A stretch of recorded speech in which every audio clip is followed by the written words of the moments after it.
Do Trnavy som prišla ako 18-ročná študentka. Založila som si tu rodinu, narodili sa tu moje 2 deti a Trnava je naším domovom.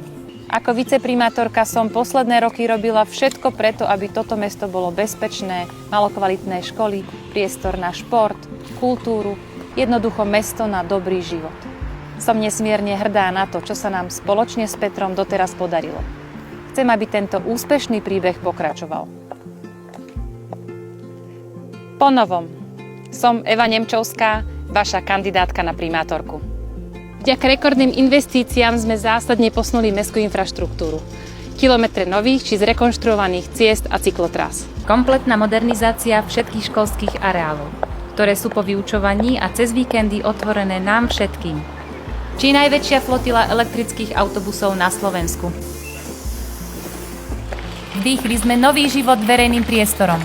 Námestie SNP, Ružový park či dvor Agátka. Aj vďaka týmto miestam sa dnes cítime v Trnave oveľa lepšie. Môžem vám garantovať, že Trnava nepolaví. Bude mestom, kde myslíme na každého z vás. Detí a mladých ľudí, rodiny aj seniorov a kde váš hlas bude naozaj vypočutý.